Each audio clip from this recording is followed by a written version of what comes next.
am joined here today by a man who needs no introduction, but he's still going to get one anyways. The last stylebender himself, Israel Adesanya, was coming off a big win over Marvin Vettori. Israel, how are you doing today? I'm good, my man. I just got some light working on the weights and on the air so yeah, I'm feeling good with the blood flowing. Yeah, where am I catching you right now? Are you jogging? Nah, I'm walking back to the car so I can get somewhere quiet. Okay. So, listen, you are coming off... I was jogging, though. Yeah, okay. So, look, you are coming off a big win over Marvin Vettori. How do you look back at your performance? When I look back at it now, I'm happy with the result. I'm happy with the win. Luke Thomas was talking about people putting too much expectations on a young prospect like myself and expecting us to be magical, but I don't really care about people's expectation of myself. I told them I care about my expectation of myself, so I expected to finish him because that should have been easy work. But I gave him props. He's a tough guy, hard head. He took some shots that most other guys in that division can't take. But yeah, I gave it up to him. He did well. But my performance, I'm happy. I got to the third round finally for the first time, and I'm happy it happened early on in my career, so I can kind of feel what that felt like. So yeah, all's well that ends well. And what did that third round feel like? Were you ready for it, you feel? Easy. So easy. I told my coach, honestly, I told my coach after the fight was over, you can see the difference. I was still bouncing. I was fresh. I could go 2 more rounds. And my camp was based off a 3-round fight. It was based around a 3-round fight. So for me, being in there and being fresh as I was, that was nothing to me. I said it to the camera as well. I can go 5 rounds any day. And it looked like people were a little bit critical of that third round just with the wrestling and everything. What did you make of all that? He didn't do shit with the wrestling. I mean, what do you want to do? Hump me to death? Even for me, when I got to the ground, you could hear people talking like Bisping saying, oh, well, he hasn't done anything yet. And it was literally 20 seconds on the ground. Give me a second. I was waiting for him to posture up and try and do some damage because I had underhook on the right side and I had his leg on his left side. So I had, underhook on my right side and the leg on my right side. So I was waiting for him to posture up and do some damage, but he didn't do shit. He was just trying to hold me. And then after that, I was like, all right, cool. I'm going to recompose guard and get back up. And that's exactly what I did. So, even you should peep that single leg X sweep after my failed lateral drop attempt. I had a really nice single leg X sweep, but I didn't really finish it off. And then I still go back up. So they can talk shit all they want about my grappling, but hey, this isn't the 90s. I'm not Royce Gracie. I'm a fighter. I'm not just a striker, and I'll prove that over time. And it seemed like everybody was very critical of the judges at the end of the fight. What did you make of that weird score? Yeah, I mean, whoever scored it to him, I said, stop doing that. That's fucked up. Even for me, as a fighter, if I was being objective without any bias, definitely I'd give it first 2 rounds to me and third round to him just because he did get me down and, he couldn't do any damage, but, he brought it on the third round, so I'll just reluctantly give it to him. But, I mean, any judge that scored that fight for him, take him out to the pasture and put a bullet in his head. And it seems like after every fight, 2 guys, they shake hands, everything's cool, but it seems you guys are still beefing. What's going on with that? I have no beef with him. He can beef with himself.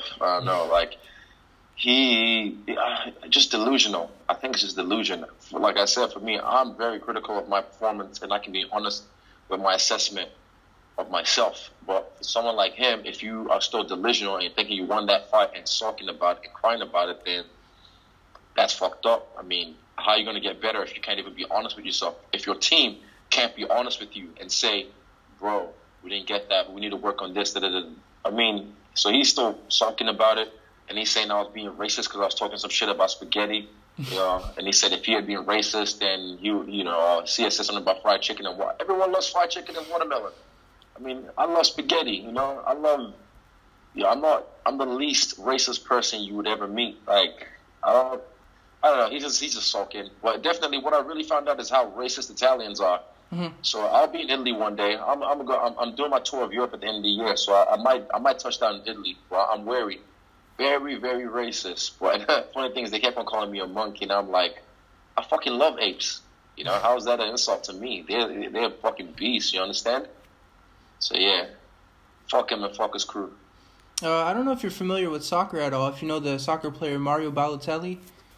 I feel like I've heard the name. Wow, what's up? I might have seen this. So he's from Ghana, and so obviously he's black, and he grew up in Italy. They were throwing bananas at him. Was it that guy? Yeah. So it's just interesting you say the Italians, because even the soccer players, they have that experience with that. So it's just Yeah, well, fuck them. I mean, I don't. They're poor. I'm sure they are a poor representation of the country of Italy.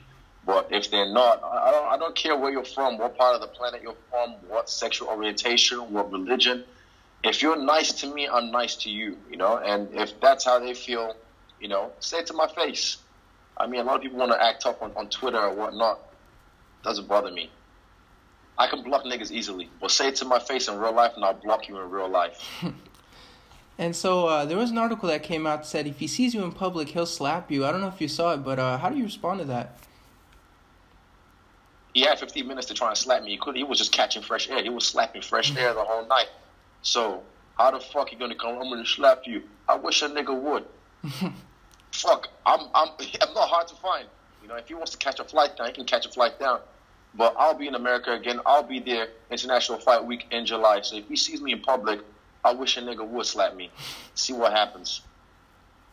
And so what's been going on with Brad Tavares? It looked like you guys were set to fight, but then maybe you didn't want to take the fight. What's going on there?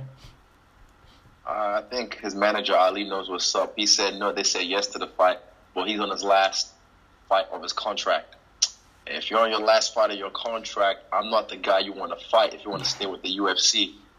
You understand me? So, they wisely turned down the fight. And also he's trying to protect his ranking. Hey, fuck the rankings, man. If you want to beat the next champ, you want to beat him now. You want to beat him yesterday, because every fucking time I get in there, I'm getting better. So I thought that'd be a smart move on his part to take this fight. I just spammed the camera, excuse me. That'd be a smart move on his part to take this fight, But, they say they want it till it's in front of them, then, sorry. So, yeah. I mean, are you hoping for Brad next? Well, if he wants it, hey, one else, G. Let's go, G. But if not, we'll get someone else. Ali's got a lot of guys on the stable, so he can send him my way, and I'll take him out. And speaking of Ali, it looks like you guys ran into each other at, what was that, UFC Atlantic City? Yeah. Yeah, what happened there? You guys exchanged some stuff on Twitter, and then you guys see each other in person. What happened there? Just talk business. I let him know, because he tried to say, Brad said yes to the fight. They said yes to the fight. He tried to show me texts. I'm like, hey, I don't care. All that matters is the fight didn't happen, and I said yes. So, we're just talking business, and David Branch, one of his fighters, knocked out what's his name. So he came and said what's up to him, and I said, it'd be cool if we fought main event, in International Fight Week. But we'll see. This is all fun and games, business and pleasure. It never mix, but I have pleasure doing business. Mm-hmm. So speaking of UFC Atlantic City, what'd you make of your buddy Dan's performance? Epic. Fucking, I just lost my shit. I didn't care about anything else after you won. That was it. That was my main event. So, I lost my shit, and that was beautiful. Well-timed knee. He went in there, and Dan was just like, I was so happy. Like, I was elated. You could see, even he posted a video I just saw today on Instagram of him seeing us after the fight and our reactions, and I was losing my mind. So you can see I was really happy. And what did you think when he called out Paul Felder while he was interviewing him? That's exactly how it should be done. Fuck this whole Twitter fingers. All these niggas wanna, a bitch ass like Derek Brunson as well. Say my fucking name. I'll make him say my name when I fight him. I'll make him say my name. But they talk shit online, and fuck all that. You see someone, you address them straight away, face to face.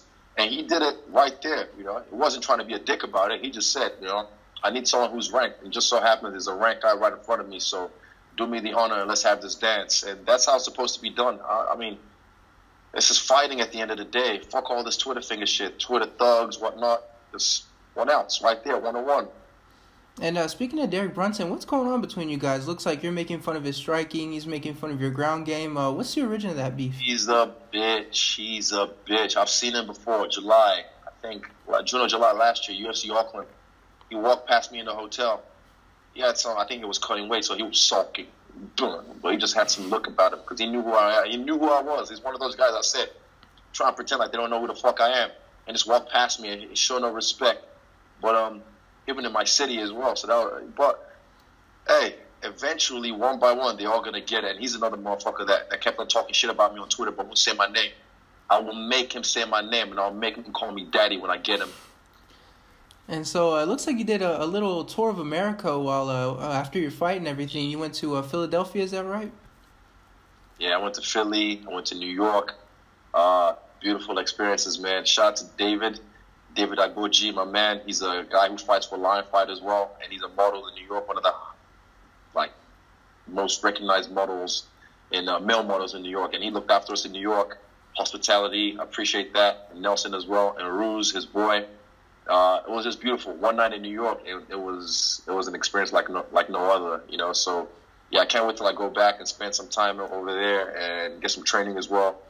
And yeah, Philly was dope. Philly was cool. Yeah, I loved it. I love the experience. This is what it's about. I said, I get to travel the world for free and just walk past along the way, you know? What more can you say? And so you are back in New Zealand. When did you start training again? Just today. I got back yesterday and let my body kind of get acclimated to the whole time zone. I slept well last night, so yeah, I'm back in it today. I'm just going to go, after this, get a massage, do some painting, and then train again tonight. So, like I said, this is year round. I don't do this whole shit where I get off. I used to in the past as a kid, but not anymore. I've matured now, so I don't do this whole thing where you take 2 weeks off, 3 months, whatever. I'm back in the gym because I love this game. I know I'm not trying to get my ass kicked, so that's my motivation. No one's gonna fucking kick my ass. So that makes me realize I'm here now. I'm not even the champion. I already have a target on my back, but they're too scared to say my name. So yeah, I have to work. I got a lot of work to do. So I'm gonna keep learning. I'm gonna keep working. And when are you looking to return to the cage? July. I want to get there. Our International Fight Week is the one because all eyes are going to be there, and it's going to be it's DC versus Cormier, DC versus what's his name, Stipe, Max versus T City. So there's some big fights happening that weekend. So I want to get in on that. I want to be in that. I want to get a slice of that pie. Yeah. And just one more for you. It seems everybody's calling you out and stuff, but who do you want next? No one's calling me out. That's the thing. No one said my fucking name. So I'm like, say my name, you know? But who do I want next? I try to get Tavares because I heard he wanted it, but apparently not. Now, we'll see. We'll get a name this week. I'm pretty sure we'll get some offers this week, and we'll get to choose. So I'm picking whoever they put him. Not whoever they put. I'm picking who I want to put in front of me. So we'll see. We'll see what the buffet says.